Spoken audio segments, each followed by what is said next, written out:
ഒരുപാട് പ്രതിസന്ധികളെ നേരിടുകയാണ്. 35,000 കോടി രൂപയുടെ പ്ലാനിൽ 20,500 കോടി ഇല്ല. അങ്ങനെയുള്ള ഒരു ഗവൺമെന്റും നേരിടാത്ത വെല്ലുവിളികളെ, ധനപരമായ പ്രതിസന്ധികളെ, സാമ്പത്തിക പ്രയാസങ്ങളെ ഈ ഗവൺമെന്റ് അഭിമുഖീകരിക്കുക. അവിടെ നിന്നുകൊണ്ടാണ് 1 രൂപയുടെ ടാക്സ് കൂട്ടാതെ വരുമാനമില്ലാതെ സംസ്ഥാനമാണ്. പ്രായമുള്ളവരുടെ നമ്പർ കൂടി വരികയും ചെയ്യുന്ന അസാധാരണമായ ഒരു ജനസംഖ്യാ മാറ്റം, ഡെമോഗ്രാഫിക് ചേഞ്ച് കേരളത്തിൽ ഉണ്ടായിട്ടുണ്ട്. അതിനെക്കുറിച്ച് കൂടി ഇനിയും വിശദമായ പഠനം ആവശ്യമുണ്ട്. പ്രാഥമികമായ പഠനം നടത്തിയിട്ടാണ് അവരെ സംരക്ഷിക്കാനും യുവത്വത്തെ കേരളത്തിൽ നിർത്താനും അവർക്ക് ആവശ്യമായ ഉന്നത വിദ്യാഭ്യാസം, പ്രൊഫഷണലായ അന്താരാഷ്ട്ര നിലവാരമുള്ള വിദ്യാഭ്യാസം കേരളത്തിൽ കൊടുത്ത് അവർക്കിവിടെ തൊഴിലവസരങ്ങൾ ഉണ്ടാക്കി കേരളത്തെ മുന്നോട്ട് നയിക്കാൻ പോകുന്നത്. ആ തൊഴിലവസരങ്ങൾ ഉണ്ടാവുകയും നിക്ഷേപങ്ങൾ ഉണ്ടാവുകയും ചെയ്യുമ്പോൾ കേരളത്തിന് അത്ഭുതകരമായ മാറ്റം ഈ സംസ്ഥാനത്തിന് ഉണ്ടാകുമെന്ന് തന്നെയാണ് ഞങ്ങളുടെ പ്രതീക്ഷ.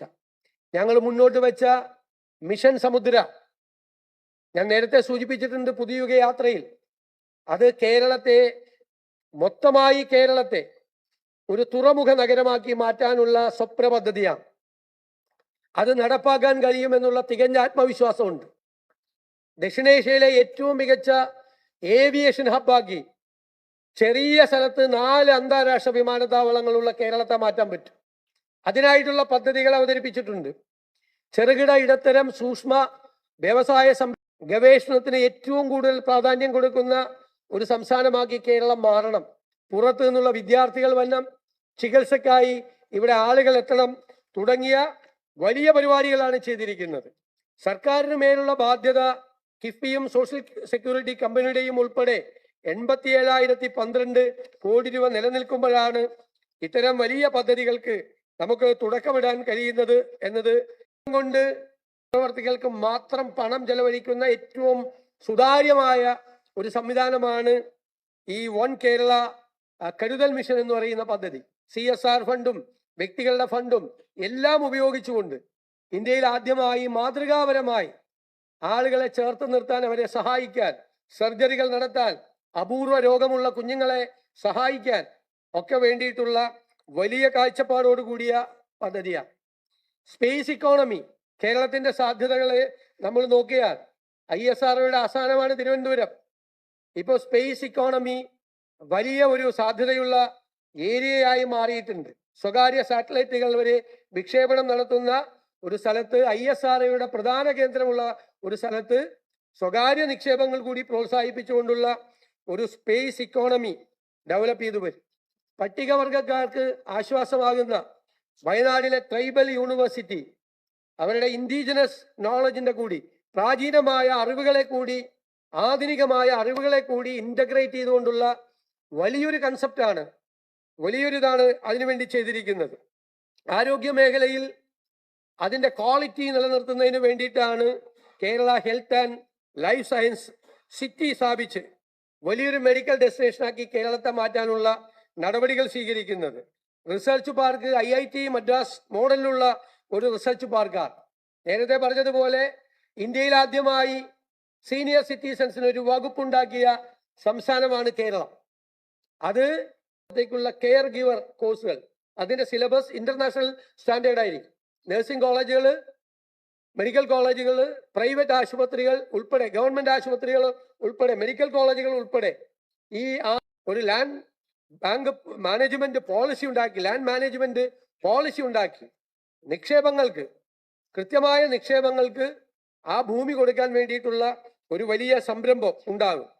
അതുപോലെ റിന്യൂവബിൾ എനർജി, പുനരുപയോഗ ഊർജത്തിന് വേണ്ടിയിട്ടുള്ള വലിയ പദ്ധതിയാണ്. കോടിക്കണക്കിന് രൂപ നമുക്ക് ലഭ്യമാകുന്ന, ആയിരക്കണക്കിന് മെഗാവാട്ട് വൈദ്യുതി പുതിയതായി ഉൽപ്പാദിപ്പിക്കാൻ കഴിയുന്ന നിരവധി സാധ്യതകൾ, തൊഴിൽ സാധ്യതകൾ തുറക്കുന്ന ഒരു പുതിയ മേഖലയിലേക്ക് നമ്മൾ കാലെടുത്തു വെക്കുക. സ്പെഷ്യൽ ഇൻവെസ്റ്റ്മെന്റ് സോണും ചില വ്യവസായങ്ങൾക്ക്, ചില സംരംഭങ്ങൾക്ക് അവർക്ക് പ്രത്യേകമായ സഹായം വേണം.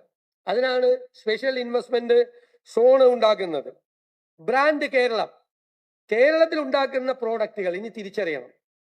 കേരള മാർക്ക് കൊടുക്കും, ബ്രാൻഡ് മെയ്ഡ് ഇൻ കേരള, അതിന് ഒരു സർട്ടിഫിക്കറ്റ് കൊടുക്കും. ആ സർട്ടിഫിക്കറ്റ് കൊടുത്ത് കേരള ബ്രാൻഡ് എന്ന് പറയുന്ന നമ്മുടെ ഇവിടെ ഉൽപ്പാദിപ്പിക്കുന്ന മുഴുവൻ സാധനങ്ങളും നല്ല രീതിയിൽ ക്വാളിറ്റിയുള്ള സാധനങ്ങൾക്ക് ആ ക്വാളിറ്റി പരിശോധിച്ച് സർട്ടിഫിക്കറ്റ് കൊടുത്ത് കേരളത്തിൽ ഉൽപ്പാദിപ്പിക്കുന്ന ഉൽപ്പന്നങ്ങൾക്ക് വലിയ മാർക്കറ്റ് ഉണ്ടാക്കാനുള്ള ഒരു വലിയ സ്റ്റെപ്പാണ്.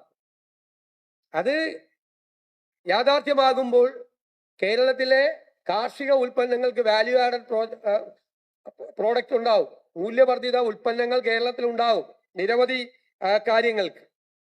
അതുപോലെ ഈ പ്ലാനിൽ ഒരു കുറവ് വരുത്തിയപ്പോൾ അത് പട്ടികജാതിക്കാരെ, പട്ടികവർഗക്കാരെ, മത്സ്യത്തൊഴിലാളികളെ ബാധിക്കാതിരിക്കാനുള്ള പ്രത്യേകമായ നിലപാട് ഗവൺമെന്റ് സ്വീകരിച്ചു. മണ്ണെണ്ണ സബ്സിഡി 75 രൂപയാക്കി വർദ്ധിപ്പിച്ചു. തീരപ്രദേശത്തെ ജനങ്ങളെ, മലയോരത്തെ ജനങ്ങളെ, പാവപ്പെട്ടവരെല്ലാം അഡ്രസ് ചെയ്യുന്ന ഒരു ബഡ്ജറ്റാണിത്. അതുപോലെ നഗരവികസനം, നഗരങ്ങളെ കേന്ദ്രീകരിച്ചുകൊണ്ടാണ് ഇപ്പോൾ ഒരു വലിയ മാറ്റം ലോകത്ത് എല്ലായിടത്തും ഉണ്ടാകുന്നത്. അതിനാണ് Kerala urban growth mission, public transport ഉൾപ്പെടെയുള്ള കാര്യങ്ങൾ ചെയ്യാം. ടൂറിസം രംഗത്ത്, ടൂറിസത്തിന് ഒരു ഇൻഡസ്ട്രി ആകാൻ ഒരുപാട് ആനുകൂല്യങ്ങൾ ടൂറിസം രംഗത്ത് പ്രവർത്തിക്കുന്നവർക്ക്, ഇൻവെസ്റ്റ് ചെയ്യുന്നവർക്ക് ഉണ്ടാവും. എല്ലാ ടൂറിസം സാധ്യതകളെയും പ്രയോജനപ്പെടുത്തും. പോർട്ട് സിറ്റിയിൽ നിന്ന് തന്നെ ഇന്ന് നമ്മുടെ ടൂറിസം രംഗത്തുള്ളതിൻ്റെ ഇരട്ടിയിലധികം സാധ്യതകൾ പോർട്ട് സിറ്റിയിൽ നിന്നുണ്ടാവും, ഏവിയേഷൻ ഹബിൽ നിന്നുണ്ടാവും. അതുകൂടാതെ medical tourism, cultural tourism, destination tourism തുടങ്ങിയ ഒരു ഇന്റഗ്രേഷൻ എല്ലാ ഭാഗങ്ങളുമായി ഉണ്ടാകും. സിനിമയുമായി ബന്ധപ്പെട്ട് സിനിമയെ ഒരു വ്യവസായമായി പ്രഖ്യാപിക്കാനുള്ള തീരുമാനം എടുത്തിട്ടുണ്ട്. അത് പ്രഖ്യാപിക്കും. JC Daniel international film city, ചിത്രനഗരം എന്നുള്ളത് ഇന്ത്യയിലെ തന്നെ ഏറ്റവും സവിശേഷതയാർന്ന ഒരു ഫിലിം ഹെഡ്ക്വാർട്ടേഴ്സ് ആക്കി കേരളത്തെ മാറ്റുക എന്നുള്ളതാണ് ലക്ഷ്യം. കേരളത്തിൽ കൂടുതൽ ഷൂട്ടിങ്ങുകൾ നടക്കണം. അതിൻ്റെ ഷൂട്ടിങ്ങിന് മുമ്പും ഷൂട്ടിങ്ങിന് ശേഷവുമുള്ള അതിൻ്റെ പ്രവർത്തനങ്ങൾ, എഡിറ്റിംഗ് ഉൾപ്പെടെ, ക്യാമറ ഉൾപ്പെടെ ഉള്ള മുഴുവൻ കാര്യങ്ങൾ, ഡബ്ബിംഗ് ഉൾപ്പെടെയുള്ള കാര്യങ്ങൾ നടത്താൻ വേണ്ടിയിട്ടുള്ള അത്യാധുനികമായ സംവിധാനങ്ങൾ ഉള്ള ഒരു വലിയ മോഡേൺ ഫിലിം സിറ്റി ആയിരിക്കും ചിത്ര നഗരം.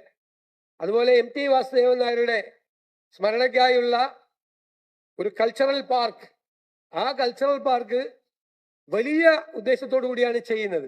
അത് കൾച്ചറൽ ടൂറിസത്തിന്റെ ഭാഗമായിട്ടൊരു ഡെസ്റ്റിനേഷൻ പോയിന്റ് ആവും.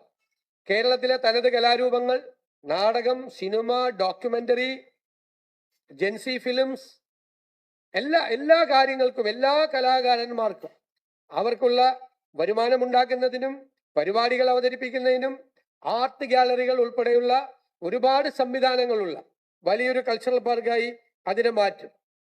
ജോൺസൺ മാസ്റ്ററുടെ പേരിലും ഗസൽ സംഗീതജ്ഞനായ ഉമ്പായിയുടെ പേരിലും 2 മ്യൂസിക് അക്കാഡമികൾ നമ്മൾ പ്രഖ്യാപിച്ചിട്ടുണ്ട്.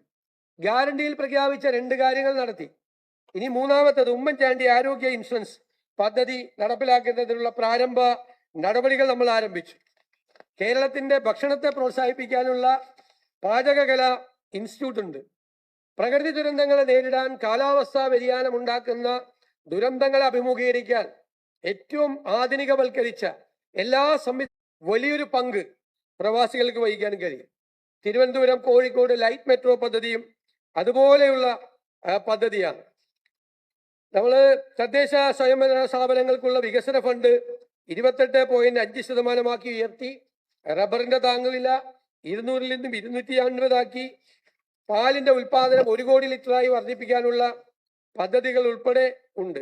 പട്ടയ പ്രശ്നങ്ങൾ പരിഹരിക്കാനുള്ള നടപടി, ഭൂമി പ്രശ്നങ്ങൾ പരിഹരിക്കാനുള്ള നടപടി, ഹ്യൂമൻ ആനിമൽ കോൺഫ്ലിക്റ്റ്, മനുഷ്യ വന്യജീവി സംഘർഷം കുറയ്ക്കുന്നതിന് വേണ്ടിയിട്ടുള്ള ആധുനികമായ സങ്കേതങ്ങൾ, മൾട്ടി ക്രോപ്സ്, മലയോര മേഖലയിലെ തളർന്നു കിടക്കുന്ന കാർഷിക മേഖലയെ പുനരുദ്ധരിപ്പിക്കാൻ ഉണ്ടാവും.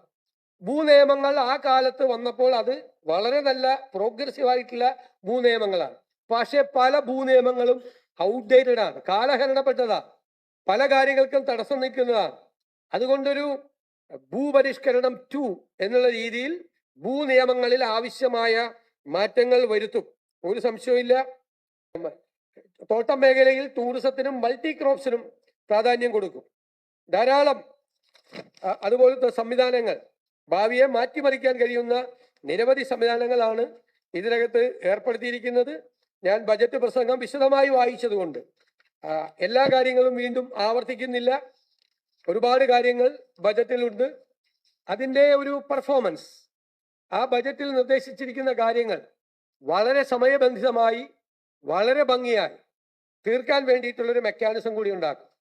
കൃത്യമായ പെർഫോമൻസ് ഓഡിറ്റിംഗ് ഉണ്ടാവും ഓരോ ഈ ബജറ്റിൽ നടത്തിയിട്ടുള്ളത്.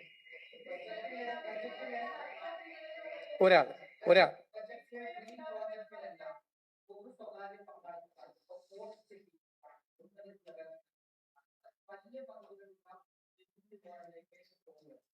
തീർച്ചയായിട്ടും ഇപ്പൊ പ്രതിപക്ഷ നേതാവ് ആക്ഷേപിച്ചെന്ന് പറഞ്ഞു, സ്വകാര്യ നിക്ഷേപങ്ങളെ മുഴുവൻ കൊണ്ടുവരാൻ വേണ്ടിയിട്ടാണ്